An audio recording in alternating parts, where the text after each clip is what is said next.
Bienvenue dans cette série de vidéos, la finance pour néophytes. Notre objectif est de vous faire comprendre et de maîtriser la finance d'entreprise. Vous, donc créateur d'entreprise, entrepreneur, manager, actionnaire, étudiant ou tout simplement curieux de la finance. Le thème d'aujourd'hui pour cette vidéo, c'est à quoi sert la comptabilité ? Pourquoi la comptabilité ? Notre but n'est pas de faire de vous un expert comptable, mais tout simplement de savoir utiliser, comprendre ce langage qui met en forme l'information financière afin de pouvoir l'utiliser ultérieurement dans la gestion financière d'une entreprise. Donc, bienvenue dans l'univers de la finance.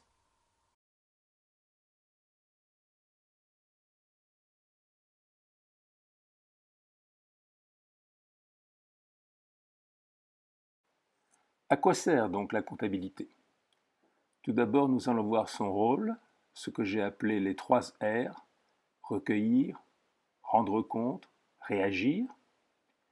Puis sa nature.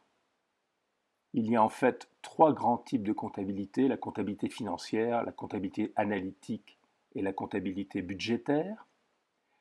Nous nous focaliserons sur la comptabilité financière et nous verrons quels sont ses utilisateurs et donc ses contraintes.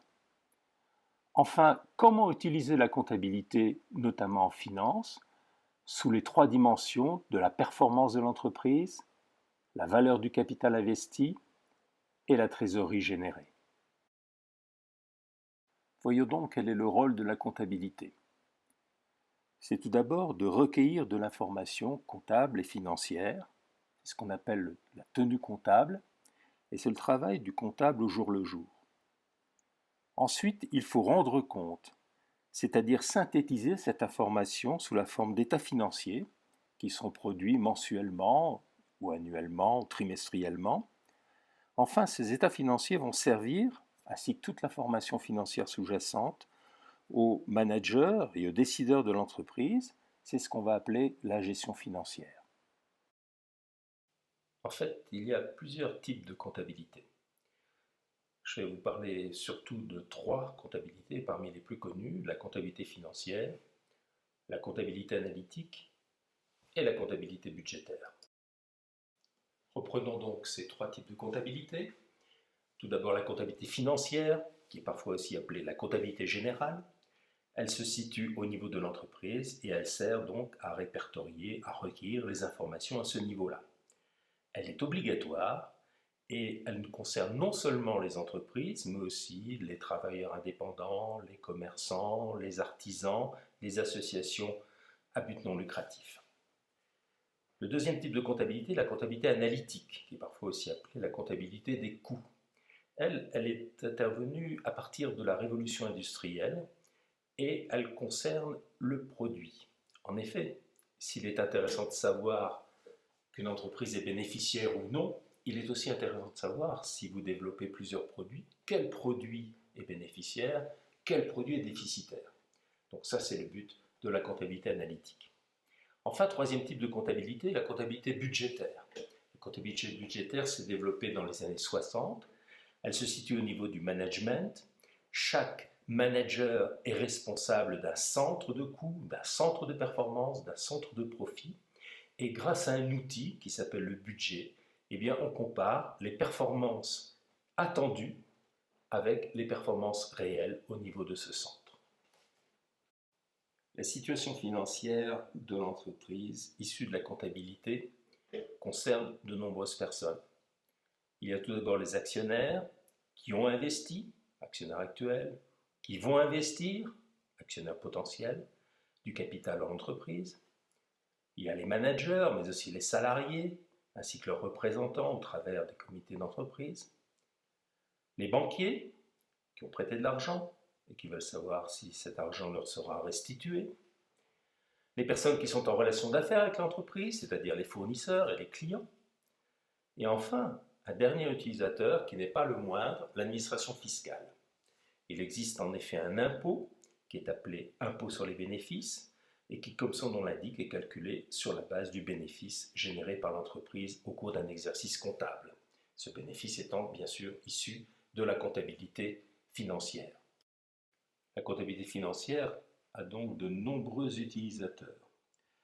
Des utilisateurs qui font partie de l'entreprise, comme les managers ou les salariés, mais aussi des utilisateurs extérieurs à l'entreprise, comme les clients, les fournisseurs, les banquiers. Cela donc impose des contraintes qui sont spécifiques à la comptabilité financière et que nous allons voir maintenant. Ces contraintes sont de deux ordres. Tout d'abord, l'information financière doit être pertinente, compréhensible, car en fait elle sera utilisée par des personnes à la fois intérieures à l'entreprise, comme les salariés, les managers, mais aussi extérieures, comme les clients, les fournisseurs, les banquiers, et comparable, c'est-à-dire que l'on pourra comparer deux entreprises dans le même secteur d'activité. Et ceci impose, comme dans n'importe quel langage, un vocabulaire avec une définition très précise des mots utilisés, des règles de grammaire. Alors ces règles de grammaire sont les principes comptables généralement acceptés, que nous verrons un peu plus tard, et des états financiers, bilan, compte de résultats, tableau des flux financiers, standardisés, afin que tout le monde, même extérieur à l'entreprise, puisse les lire. Enfin, deuxième contrainte, une contrainte de périodicité. Il est bien évident qu'il ne faut pas attendre 3 ans ou 5 ans avant d'avoir obtenu des informations financières sur une entreprise. Donc l'entreprise est obligée de fournir cette information au minimum tous les 12 mois. Et ces 12 mois s'appellent l'exercice comptable. Alors, beaucoup d'entreprises ont pour exercice comptable l'année civile, c'est-à-dire qui commence le 1er janvier et qui finit le 31 décembre. Mais parfois, pour des raisons de saisonnalité de l'activité, l'entreprise peut choisir une autre période, à condition que cette période a quand même 12 mois.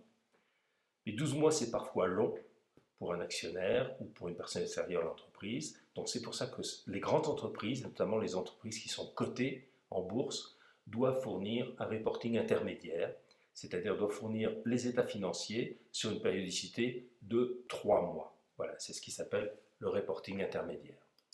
Mais parfois même 3 mois, c'est trop long. C'est pour cela qu'au niveau de l'entreprise, au sein de l'entreprise, ces états financiers sont en fait produits sur une base mensuelle.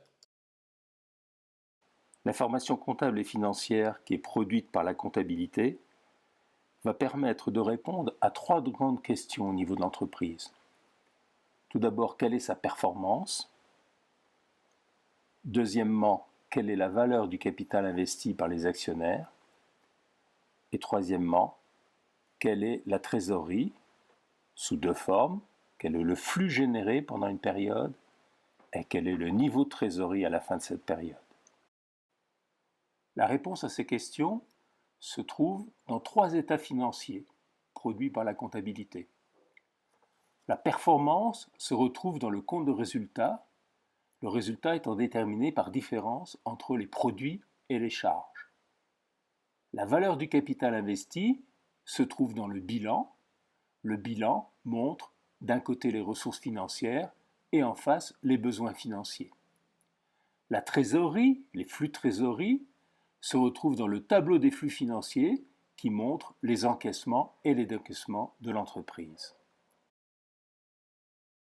Grâce à la comptabilité, la finance d'une entreprise peut donc s'analyser sous ces 3 dimensions: la performance avec le compte de résultat, la valeur du capital investi avec le bilan et la trésorerie avec le tableau des flux financiers.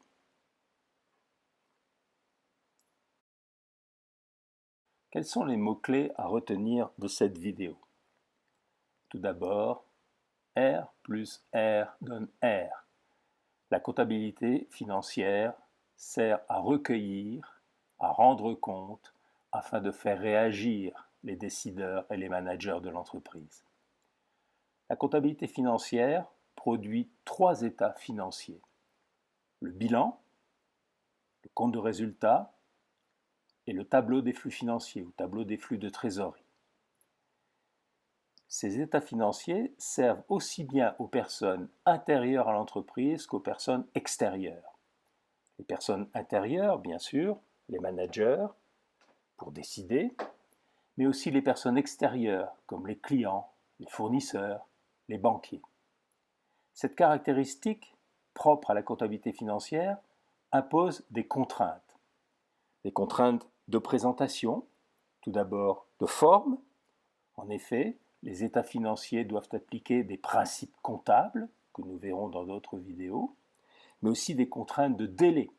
Les états financiers doivent être produits au minimum une fois par an, et cette année s'appelle l'exercice comptable. En conclusion, la comptabilité financière est le langage qui permet de décrire l'entreprise sous ses trois dimensions financières, sa performance, sa valeur et sa trésorerie. Je vous propose 3 livres pour compléter l'information donnée dans ces vidéos. Tout d'abord, un très grand classique, La finance d'entreprise pour les nuls, que j'ai coécrit avec Jean-Yves Eglem. Puis, en anglais, une présentation des 88 notions essentielles qu'un néophyte doit connaître en comptabilité financière et en finance d'entreprise.